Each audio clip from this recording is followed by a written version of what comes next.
Okay, hello friends. Factorization is our next chapter that we will do important questions. इसमें सबसे पहले common factor निकालना आपको आना चाहिए. कॉमन फैक्टर निकलता कैसे है, तब हम आगे के इंपॉर्टेंट क्वेश्चंस करेंगे. 12x + 36, ठीक है. इसमें नंबर ऑफ टर्म्स कितनी है? 2. 1 2 3 नहीं है. 1 2 3 नहीं है. क्यों नहीं है? आप पिछले वीडियो में जाके देख सकते हैं.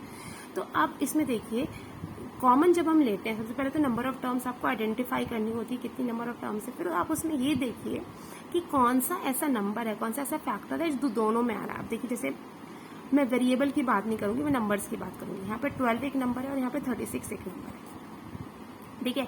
कोई क्या ऐसी टेबल है जिसमें 12 और 36 एक साथ आता है? हाँ. कौन सी? 12. तो मैंने 12 कॉमन निकाल लिया. उसके बाद मैं वेरिएबल पे आती हूँ. यहाँ पे वेरिएबल है x और यहाँ पे तो कोई वेरिएबल ही नहीं है, तो मैंने तो x कॉमन आ ही नहीं सकता, सिर्फ 12 कॉमन आएगा. तो मैंने क्या लगा दिया, सिर्फ 12 लिखकर व्हाट आई हैव डन, मैंने यहाँ पे क्या लिख दिया, x. क्यों? क्योंकि इसके साथ जो 12 था वो तो बाहर चला गया. अब 36 है. ठीक है. कैसे कर लेंगे कॉमन? कितने 12 बाहर निकल रहा है. 12 कितने जा 36, 12 3 जा 36. ओके. अगर ये सपोज कीजिए ऐसे होता 12x + 36x², सपोज ये ऐसे होता, तो 12 तो कॉमन है. सबसे पहले तो मैं नंबर पे देखूंगी क्या कॉमन है. 12. उसके बाद x की पावर 1, x की पावर 2. ठीक है. अब x की पावर 1, x की पावर 2, इसमें कौन सा पावर लूँ, 1 लूँ या 2 लूँ? ऑब्वियसली आपको छोटी वाली पावर लेनी पड़ेगी. अगर आप बड़ी पावर ले लेंगे तो इसमें कॉमन कैसे निकालेंगे? बात समझ आई? जो भी आपकी पावर्स होती हैं वेरिएबल की, जो उनमें से छोटी पावर है वही लेंगे. तो अब 12 × x⁴ 1, ये पूरा ही बाहर चला गया. जब ये पूरा ही बाहर चला गया, कॉमन ले लिया, तो इसका मतलब ये बिल्कुल नहीं है कि यहाँ पे 0 बचेगा. इसका मतलब ये है कि यहाँ पे 1 बचेगा. प्लस अब 12 कितने जा 36, 3 जा 36, और x² मतलब x के कितने यहाँ पे फैक्टर्स हैं, कितनी बार x आया है? 2 बार आया है. ठीक है. उसमें से एक बार x तो बाहर चला गया, तो कितना x बचा? एक ही x बचा. तो 1 + 3x. आई होप ये कॉमन लेने वाली चीज आ गई होगी. बहुत इंपॉर्टेंट चीज है. सेकेंड वाला, जैसे 5x² y - 15xy². सबसे पहले तो नंबर्स पे जाते हैं. 5 और 15, कौन सी ऐसी टेबल है जिसमें 5 और 15 एक साथ आता है? 5. उसके बाद वेरिएबल्स पे जाते हैं. x की पावर 2, x की पावर 1. हालांकि दोनों में x है, हाँ, लेकिन इसकी पावर 2, x की पावर क्या है? 1 है. तो छोटी कौन सी पावर है? x की पावर 1. सिमिलरली y यहाँ पे आ रहा है, y यहाँ पे आ रहा है. इसकी पावर 1 है, इसकी पावर 2 है. दोनों में से कौन सी छोटी पावर है? y की टू द पावर 1. ब्रैकेट. ये 5 बाहर चला गया. ठीक है. ये y भी बाहर चला गया यहाँ से. अब यहाँ पे x के 2 टर्म्स थे, x × x. उसमें से एक x बाहर चला गया, तो एक x रह गया. ठीक है. माइनस. अब ये मैंने यहाँ पे 5 3 जा 15, 5 3 जा 15. ठीक है. x की पावर 1 बाहर चली गई. y के 2 हैं, y × y, तो उसमें से एक y रह गया, तो x - 3y.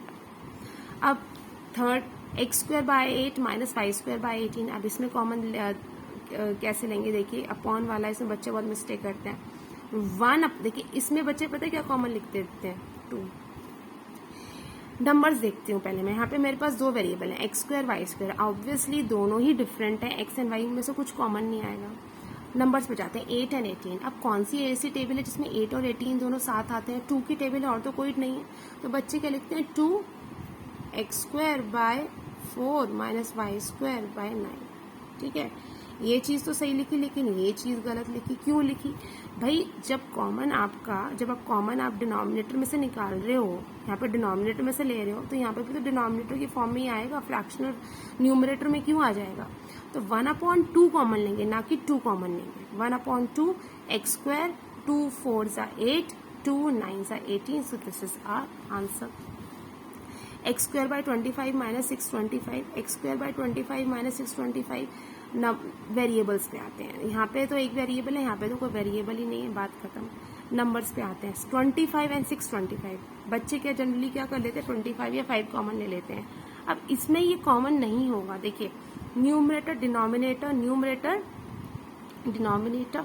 ठीक है। अब अगर आप नंबर भी कॉमन लेना चाहें, हालांकि दोनों में 25 की टेबल में आते हैं, दोनों 5 की टेबल में आते हैं, लेकिन यहाँ पे आप अगर नंबर कोई कॉमन लेना चाहें नहीं ले सकते। क्यों नहीं ले सकते? क्योंकि यहाँ पे जो नंबर है, यहाँ का जो नंबर है वो डिनोमिनेटर में है, यहाँ का जो नंबर है वो न्यूमरेटर में है। So you can't take common, so there is no common in this question. I hope ये कॉमन लेना आपको आ गया होगा। उसके बाद आते हैं हम अपने इम्पॉर्टेंट क्वेश्चन पे, टाइप्स ऑफ क्वेश्चन पे। एक्सरसाइज 4.2 का क्वेश्चन नंबर 4 का first, a to the power 4 minus b to the power 4। तो 4 है, इसको हम कैसे लिख सकते हैं? a स्क्वायर का होल स्क्वायर, तभी तो 2 2 सा 4 हो जाएगा। लॉ ऑफ एक्सपोनेंट लगाएंगे, b स्क्वायर का होल स्क्वायर। इसको मानेंगे a, किसको? a स्क्वायर को, और इसको मानेंगे b। ओके अच्छा, यहाँ पे मैं एक चीज बता दूं, बच्चे generally a square minus b square, या अगर इसको हम ऐसे देखें, कुछ भी होता है, मान लीजिए 4 स्क्वायर माइनस 6 स्क्वायर, इसको लिख देते हैं 4 माइनस 6 का होल स्क्वायर ना, that is wrong. 4 square minus 6 square and 4 minus 6 का whole square, they are not same, they are different. Okay so इसको a स्क्वायर का होल स्क्वायर, b स्क्वायर का होल स्क्वायर, तो इसको मानेंगे किसको? a स्क्वायर को मानेंगे a और b स्क्वायर को मानेंगे b। ओके तो अब देखिए ये किसकी आइडेंटिटी बनी? a square minus B square, जहाँ पे a क्या है? a स्क्वायर, b क्या है? b स्क्वायर। अगर ये क्वेश्चन होता है a square minus B square का, तब तो a क्या रहता? a, b क्या रहता? b। ठीक है, इसको अगर हम ऐसे बनाते हैं, लेकिन क्योंकि अब यहाँ पे a4 माइनस b4 है, तो a क्या है? a स्क्वायर, b क्या है? b स्क्वायर। So a4 minus b4 is equals to, वही हो गया a minus B, a plus B. ठीक है, तो a मेरा क्या है? a स्क्वायर, b क्या है मेरा? b square.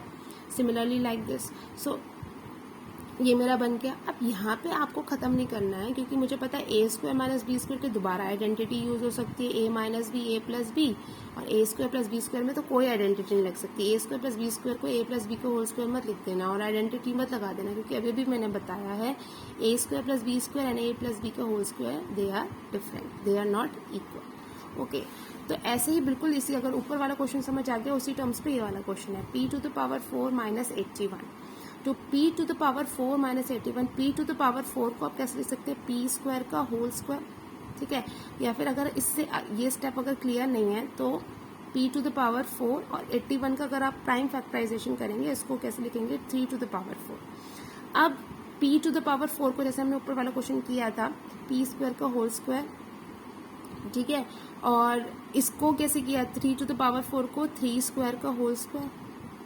फाइन, तो 3 स्क्वायर का होल स्क्वायर इज 9, 9 का होल स्क्वायर। ओके तो अब ये मेरा क्या हो गया?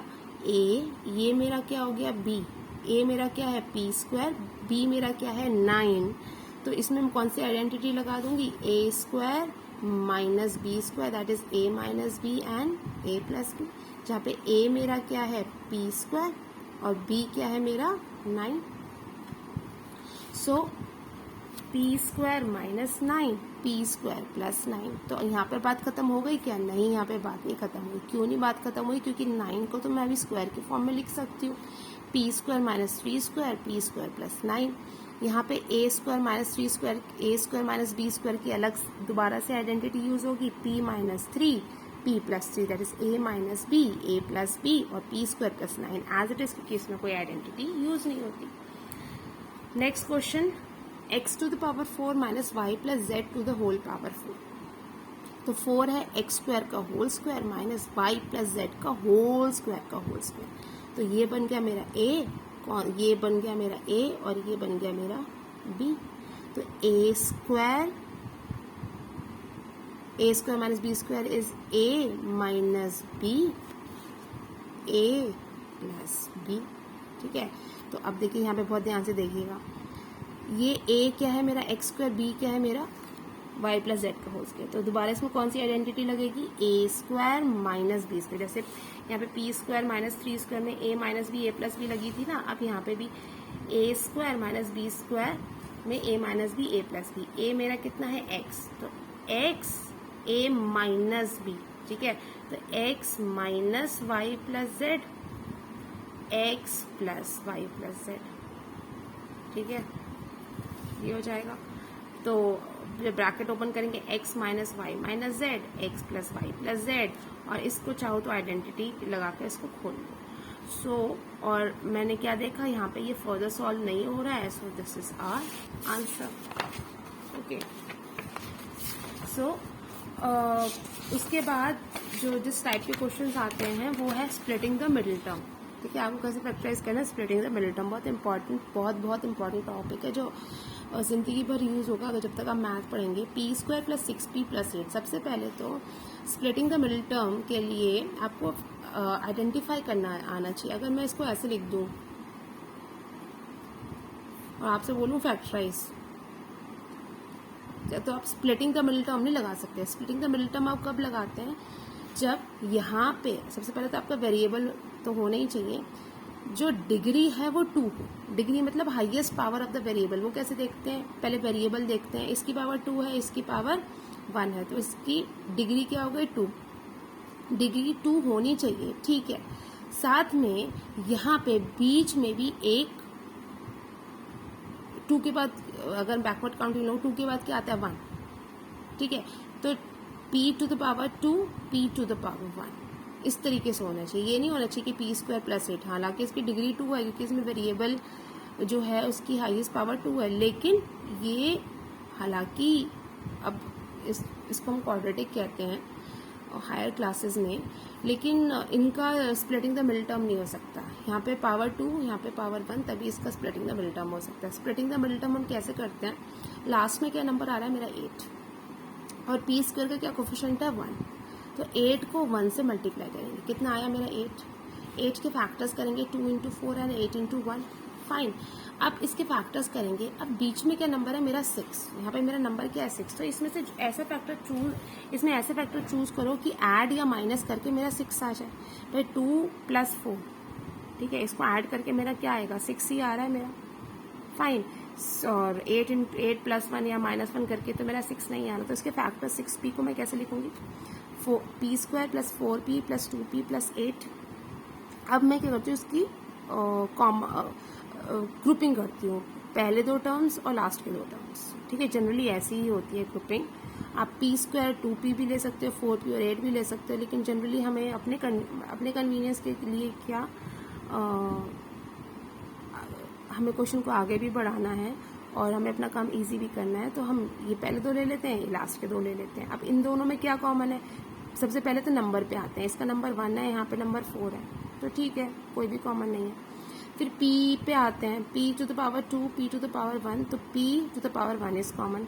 अब 2 p के थे, एक में p बाहर चला गया तो 1 p बचा, प्लस इसमें से 1 p था बाहर चला गया तो 4, प्लस 2p प्लस 8, नंबर्स में 2 कॉमन है, p प्लस 4, हमेशा ध्यान रखिएगा ये दोनों नंबर्स हमेशा सेम आएंगे। तो p plus 2 p plus 4, p plus 2 p plus 4 कैसे आया, अब इसमें कितने टर्म्स है, 2 टर्म्स है, 1 एंड 2, ठीक है, ये मल्टीप्लाई आ रहा है तो इसको एक ही टर्म गिनेंगे। दोनों में क्या कॉमन है, p प्लस 4 ही कॉमन है ना, तो p प्लस 4 बाहर चला गया, यहाँ पे क्या बच गया p, इसमें से प्लस p प्लस बाहर चला गया, क्या बच गया 2, तो p प्लस 4 p प्लस 2, ठीक है। तो ये वाला एक बार ही लिखते हैं और p plus 2 as it is लिख देते हैं। p स्क्वायर, दूसरा question, p square plus 6p minus 16, तो 16 माइनस नहीं लेंगे, इसका माइनस नहीं लेंगे, 16 और p स्क्वायर का जो कोफिशिएंट है जो कि 1 है, 16 1 16 के फैक्टर्स करें, 4 4 सा 8 2 सा, ठीक है। कौन से फैक्टर्स लेंगे कि प्लस माइनस करके मेरा क्या आ जाए 6 आ जाए, तो कौन सा फैक्टर है 8 माइनस 2, ये करेंगे तभी मेरा 6 आएगा। तो मैंने क्या किया, p स्क्वायर 6 कैसे आएगा, 8 माइनस 2, p तो लगाना ही है obviously, 8p minus 2p minus 16, तो p प्लस 8, अच्छा अब p स्क्वायर ये दोनों और ये दोनों कॉमन, तो इन दोनों में p कॉमन p प्लस 8, इन दोनों में माइनस भी कॉमन p प्लस 8, क्योंकि हमें इन दोनों नंबर्स को, इन दोनों ब्रैकेट्स को सेम करना है, तो p प्लस 8 एक बार लिखेंगे, p माइनस 2, ठीक है। ऐसे ही आपका ये वाला क्वेश्चन होगा सेम टर्म्स पे, तो स्प्लिटिंग द मिडिल टर्म करके जाइएगा। उस टाइप से ही मैंने कुछ यहाँ पे क्वेश्चंस लिखे, 63a square minus 112b square, ठीक है। अब बच्चे कहते हैं कि मैम इसमें तो कोई आइडेंटिटी नहीं लग रही, हमें आइडेंटिटी लगानी है जैसे भी करके भी, अगर फैक्टराइज करने को आ जाए तो आप वो ये देगा, उसने ऐसे थोड़ा दिया है, क्वेश्चन ही लिख कर आ जाओगे क्या।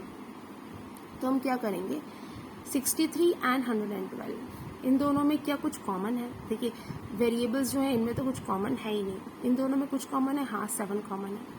तो 7 9 63, 7 16 112 ये लगा दिया। अब तो आपको आसानी से आ ही जाएगा 9a स्क्वायर, जिसको हम कैसे लिख सकते हैं 3a का whole square, and 16b square is 4b का होल स्क्वायर। तो a square minus b square की a minus b, a plus b और 7 एज इट इज। ऐसे 16x5 to the minus 144x। सबसे पहले नंबर्स पे आते हैं, 16 एंड 144। 16 एंड 144 पे अगर हम आए, वैसे तो देखा जाए तो 16 भी स्क्वायर है 4 का, तो 144 भी स्क्वायर है 12 का। तो तब भी हम चलिए कॉमन निकालते हैं, दोनों में 4 कॉमन है। अब x to the power 5 and x to the power 3, छोटी पावर कौन सी, x टू द पावर 3 वो लिख लिया। अंदर क्या बचा, देखिए 4 4 ज़ा 16। अब x की पावर 5, 5 में से 3 बाहर चला गया तो 2 बचा, और यहाँ पे x की पावर 3 था, पूरा ही चला गया, तो यहाँ पे 0 नहीं बचा, 1 बचा, एंड 4 यहाँ पे कितना बचा 36। तो अब इसको हम होल स्क्वायर की फॉर्म में बना लेते हैं, 2x का whole square minus 6 square, that is a minus b, a minus b, a plus b। Identity लिखना जरूर भूलिएगा और ज़रूर याद रखिएगा, सॉरी। अब ये वाला क्वेश्चन, क्या क्वेश्चन है, 25a square minus 4b square and this. अब हम ध्यान से अगर हम देखें, हमने ये देखा कि ये भी होल स्क्वायर बन सकता है, ये भी होल स्क्वायर बन सकता है, और ये भी 2abc का फॉर्म तो हो ही जाएगा, ab का फॉर्म 2ab का फॉर्म हो जाएगा। लेकिन यहाँ पे माइनस हमें परेशान कर रहा है, तो माइनस हमें परेशान कर रहा है, तो हम क्या करते हैं, हम कहते हैं हम माइनस ही कॉमन ले लेते हैं। चलिए इन तीनों में से देखिए bc कौन कौन से आपके पास 4 टर्म्स हैं 4 टर्म्स हैं, ठीक है। हम कौन सी टर्म लें, आपके जो आइडेंटिटीज बनाने के लिए a minus b whole square आता है, a plus b whole square आता है, a square minus B square आता है, ठीक है, and x plus a x plus b आता है। तो आप इसमें कौन सी आप आइडेंटिटी लगाएंगे। बच्चे जनरली यहाँ पे 25a square minus 4b square की आइडेंटिटी लगा देते हैं, लेकिन उससे कुछ होगा तो नहीं। तो इस वाले क्वेश्चन को हम कैसे करेंगे, इसमें इन दोनों में से कोई ना कोई आइडेंटिटी लगने वाली है, ठीक है। तो इनकी आइडेंटिटी क्या होती है, a square plus B square, a square plus B square plus minus 2ab, कुछ भी आ सकता है। हम अब 2ab जो होता है, यहाँ पे कितनी टर्म्स हैं, 3 टर्म्स है, तो यहाँ पे कितनी टर्म्स है, 3 टर्म्स है। तो अब मैं यहाँ पे कैसे 3 टर्म्स लूँ, कैसे पहचानूँ कि कौन सी वो 3 टर्म्स होगी। देखिए यहाँ पे बीच वाली देखते हैं हम, bc 28 bc, यहाँ पे 28 के साथ क्या आ रहा है bc। तो ऑब्वियसली जैसे होता है ना 2ab, a square b square 2ab, तो ab की जगह bc है, यानी कि एक आप b स्क्वायर वाले टर्म लोगे, एक आप c स्क्वायर वाले टर्म लोगे, फाइन। तो मैंने माइनस कॉमन ले लिया। अब जब मैंने माइनस कॉमन लिया, 4b square minus 28 bc plus 49 c square, तो इसको मैं क्या बनाऊँ, a स्क्वायर, ठीक है। इसको मैं क्या बनाऊँ, इसको मैं भी ऐसे, इसको मैं क्या बनाऊँ, b स्क्वायर, तो ये मेरा a बन गया, ये मेरा b बन गया, minus 2 into a into b, इसको 2 2 ज़ा 4, 4 7 ज़ा 28, यही आ रहा है, ठीक है। तो अब ये मेरा क्या हो गया, 25a square minus 2b minus 7c का होल स्क्वायर, ठीक है। तो ये क्या, a square minus B square की आइडेंटिटी तभी बनेगी जब आप इसको होल स्क्वायर के फॉर्म में लिखोगे, 5a का होल स्क्वायर, ठीक है। तो ये मेरा a है, ये मेरा b है, तो a square minus B square is a minus B, a plus B, तो a minus B, okay, a plus B, sorry, so इसको ओपन अप कर लेते हैं, 5a minus 2b plus 7c and 5a plus 2b minus 7c can't be solved further, so this is your answer. So that's it for today, and hope to see you soon. Bye bye.